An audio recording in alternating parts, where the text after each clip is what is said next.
E aí, já pensou em ganhar muito dinheiro com um canal de corte igual esse daqui que você está assistindo? No primeiro link da descrição temos um aulão para você que quer começar um canal de cortes e faturar muito aqui na internet. Também teremos planilhas que irão te ajudar na hora de organizar a produção do seu canal. Tá esperando o quê? Tem uma coisa que eu lembrei que eu acho muito importante, né? Quando a gente fala de o quanto comer, porque a primeira coisa que você me respondeu quando eu falei do bolo depende de quanto ela vai comer, né? Uma das características do blusão que eu lembrei naquela hora mesmo, não estava zoando, comer pouco. Comer até 85% cheio, né? É bem específico. Então, manter aí 85% do estômago cheio após uma refeição e parar antes disso, né? Como um comportamento. Você parar na satisfação e não no estufamento. Né? E é difícil a gente saber disso hoje em dia por algumas razões, né? Primeiro porque os alimentos que a gente tem muito hoje à disposição são alimentos que não só enchem o estômago, na maioria das vezes eles nem enchem, né? Eles são tão processados, tão refinados, que aquilo vai muito rápido, desce muito rápido, é digerido muito rápido, demora muito mais para você encher e você já encheu ali a sua densidade energética daquele dia. Mas procurar alimentos que tenham, né, fibras e que possam promover proteína, que possam promover essa saciedade de uma forma natural. Normalmente os alimentos in natura promovem. Eu ia falar, o que eu gosto é comida de verdade. Comida de verdade. Se você se alimenta basicamente de alimentos não processados, você Exato. tem uma chance maior do seu corpo entender quais são as suas necessidades, o quanto de fato você precisa comer, Exato. Quando de fato você precisa parar de comer. Exato. E aí que entra uma outra questão. Você ter essa sensação de, poxa, eu acho que revisitar, né? Já estou satisfeito, não preciso continuar comendo, embora esteja gostoso, nunca vai estar tão gostoso ao ponto de um leite condensado com achocolatado, claro. Né? Então, Ele foi feito para ser comido para sempre. Isso era um slogan, né? É impossível comer um só. Então, dessa forma, você tem uma resposta de saciedade, né, muito mais intensa, desde que você não viva também desligando o seu sinal de fome, né, que é essa questão da restrição cognitiva. Se você conseguir ouvir seu sinal de fome e se alimentar quando com fome, é uma resposta do seu corpo, é um sinal do seu corpo inteligente. Você está em déficit calórico, você está com fome, né? Portanto, você precisa se alimentar para continuar atividades. Coma até a sua saciedade, não até seu estufamento. E quando sentir fome, coma de novo. Escolha bons alimentos. E a maioria das pessoas que são eutróficas, elas nunca fizeram dieta. O que seria eutrófica? Com peso adequado, sim. Né? A maioria das pessoas que estão acima do peso ou em obesidade, elas já fizeram dieta uma vida inteira e elas fazem restrição cognitiva uma vida inteira. E cada dieta que elas fizeram, elas engordaram mais um pouquinho depois, né?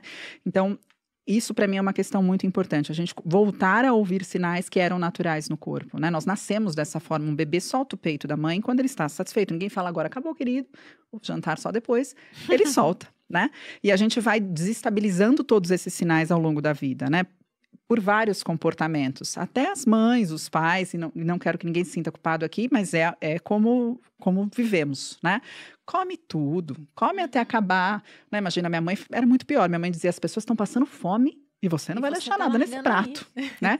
E às vezes eu tava aqui. Acho que toda mãe se identificou com isso, né? Exato, Tem uma das gente coisas morrendo de fome na África, imagina. E você tá deixando aí o bolo no que prato. se você comer, a pessoa vai seguir morrendo. Exatamente, dizer, né? mas né, são coisas, ou ainda agradar com comida. Comida é um carinho, né? Sim. Então, o quanto você vai linkar esse alimento e educar essa criança assim, olha, você tá triste, a mamãe trouxe um bolo, a mamãe te trouxe um chocolate, né? Então, eu você reconheço ensina. Isso na minha avó devia criar gado. Porque só enchendo bolo nos netos lá. Mas são comportamentos que depois você tem como comportamentos aprendidos, né? Então, claro que é muito, né, acontece, as consequências acontecem de formas diferentes para pessoas diferentes, mas hoje a gente já tem estudos mostrando esse caminho, né? E além da modernidade, os alimentos que a gente viveu num mundo de escassez, onde você tinha que caçar sua comida, se você encontrasse, coma o máximo que você puder, porque você não sabe quando vai ter. Hoje você vive num ambiente de oferta abundante e as pessoas continuam com o mesmo comportamento, porque foi um processo evolutivo do nosso cérebro, coma quando tiver comida. As porções são muito maiores. A gente tem estudos que mostram a tendência da unidade. Você come um pedaço de pão aqui, no Canadá, nos Estados Unidos, onde você estiver. Seja ele de farinha branca, de farinha boa, de farinha boa, eu já estou classificando alimentos. Você vê que é inevitável, em algum momento sai, escapa. Mas a verdade é, um muffin tinha 35 gramas, hoje ele tem 85. Você chega na padaria ou e fala, me vê um muffin. E você come até acabar. dificilmente você deixa. Vocês dois vão no restaurante, vocês pedem o mesmo prato, um risoto. Vocês terminam o prato. O estômago de vocês é completamente diferente, a demanda energética é completamente diferente. Eu já aprendi Eu também já aprendi essa. Mas é a normalidade, você vê todo mundo terminar o prato, né? Então, algumas coisas, alguns sinais que nos protegiam naturalmente, hoje não nos protegem naturalmente, porque nós modificamos muito a forma, o local onde esses sinais acontecem. Nós vivemos em um local onde os sinais ali são completamente opostos da promoção de saúde, né? E eu não acredito que isso vá mudar. Então, a gente tem que mudar a forma como a gente se comporta realmente perante esse novo cenário. Provavelmente isso vai piorar. Exato. Pensando que agora a realidade virtual, metaverso, Exato, etc. todo mundo sentado. E é o que a Malu falou. A gente não tem mais uma vida ativa, mas a gente tem como simular. Agora, quando as pessoas falam que é um absurdo, olha, eu pratico exercício todo dia, ai, só pensa nisso, que fútil. Eu ouvi isso já. Isso é um absurdo também. A pessoa praticar todo dia atividade física. Porque ela sabe que isso faz bem para a saúde. E porque o restante do dia, imagina, 168 horas na semana, ela pratica 7 horas de atividade física, ela é fútil. Mas a gente também tem esse oposto extremo. E é o extremo que é o problema. Não é o meio, é o extremo. Eu gosto muito de falar, toda vez que o povo pergunta, né? Ah, você não descansa nenhum dia de treino? Eventualmente, eu acabo descansando. Tem um dia que eu não consigo, quando estou cansada. Né? Não, mas no geral, eu faço um treino de superiores num dia, aí no outro dia eu faço inferiores de um lado, depois divide, né? Então, no final das contas, eu tô sempre descansando alguma parte do meu corpo. E eu não treino igual um atleta. Eu treino fraco, eu não treino. Tudo bem, eu treino forte. Eu tô vendo. Mas eu treino fraco. Nem ela acreditou quando ela foi falar o fraco. Eu treino bem, porque comparado à maioria das pessoas. Como é que é o seu treino, Muzi? Imagina o seu treino. Você não pode imaginar. Dificulta um pouco, é o meu. Entendeu? Mas eu também faço igual. Eu tô vendo pelo tamanho. Pois é.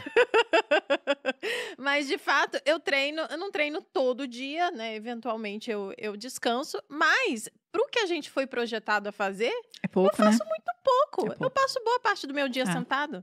Então, de fato, eu poderia treinar muito mais se eu quisesse. Acho que esse é um ponto bom pra gente entrar também, da questão do treino. Você citou o Harari. O Harari tem uma frase do Sapiens, que eu gosto muito, que ele diz que a história foi feita por alguns poucos indivíduos, enquanto o restante do mundo arava campos e carregava balde de água. Então, a história da humanidade, né, história recente, após a Revolução Agrícola, é de trabalho do começo ao final do dia, de muito movimento, né? E hoje, como você falou, a gente fica sentado boa parte do dia. A obesidade infantil, gente, tá aí pra... E assim, é muito mais difícil tratar a obesidade infantil, ela é muito mais grave que a obesidade na vida adulta. As crianças estão todas aqui, né? Não, eu brinco com a Malu que no futuro, da maneira como as coisas caminham, o bullying na escola vai ser de quem tá acima do peso contra quem não tá. Porque ele vai ser o diferente. Mas a gente está caminhando para isso, né? Caminhando para uma série de doenças crônicas aí na adolescência. Sobre o que você falou de simular, né, uma atividade. Uma atividade e estar mais próximo à natureza, eu acho que é isso que eu tento promover no final das contas, né? Pegar sol um pouquinho todo dia, a gente coloca lá o pé na terra, a gente tem vários rituais que a gente tenta simular, e eu acho que as pessoas têm que fazer isso e não fugir disso. Ah, não, então agora a realidade é diferente. Não, o nosso corpo, você mesmo falou, o nosso corpo foi projetado, né? A gente evoluiu geneticamente para adquirir certos comportamentos e a gente não vai mudar, a genética não vai mudar, vai seguir assim. Então, várias coisas a gente vai ter que ajustar para conseguir evoluir, né, nessa parte de tecnologia, continuar lidando com isso e, ao mesmo tempo, seguir com saúde. Senão, é o que você falou, as crianças já estão todas doentes. É triste, assim, eu tenho recebido no consultório adolescentes, pré-adolescentes com esteatose hepática não alcoólica. E, cara, isso não é uma doença... pré-adolescente? Pré-adolescente seria aí na faixa, as meninas, por exemplo, até os 12 anos, né? 12. Então, dos 9 anos, eu tenho recebido no consultório crianças de 9 anos com esteatose não alcoólica, menarca precoce, induzida por excesso de açúcares, por excesso de alimentos que trazem a insulina, né? Sempre muito para cima, glicemia muito para cima, menstruação. Desculpa, não, ainda bem que ela vai me... Desculpa, pessoal, vou falar nada técnico agora. Mas é essa questão, assim, é muito preocupante. A gente não pode olhar para o que tem acontecido com a saúde e falar, tá tudo bem. Não tá tudo bem. A gente precisa fazer alguma coisa. Eu só não acho que é a dieta restritiva ou faça isso, faça Sim. aquilo, tenha foco, que vai resolver. A gente precisa de uma política pública melhor, a gente precisa de mudanças grandes, a gente não pode ter mais Coca-Cola, não posso falar palavras de marcas, mas a gente não pode mais ter, posso, né? A Coca patrocina a gente. Mas não me patrocina, eu vou falar refrigerantes açucarados. Não tem. A gente não pode ter Não, refrigerantes açucarados, né, dentro de cantina de escola, para uma criança de 6 anos falar, eu quero um refrigerante com cheeseburger na hora do recreio, né? E é o que a gente tem, a gente não pode mais ter pacote de salgadinho. Por que uma criança não chega numa cantina e fala, eu quero uma maçã e alguma coisa assim, ou uma banana e castanhas? Não tem, né? Não tem. E enquanto a gente não fizer isso, que é um mundo, porque você cria direitinho, aí você põe essa criança na escola, ela vai andar com a galera e ela vai nos restaurantes. O que serve no restaurante? Quer double? Quer refil? Tá tudo maior, tá tudo... Então, a gente está criando um ambiente onde não existe promoção de saúde de forma geral. Tem Aí você pega uma aquele- criança sem inteligência emocional e fala, vai escolher bonitinha, faça boas escolhas. Ela fala, o Não que eu vai. quero é uma boa escolha.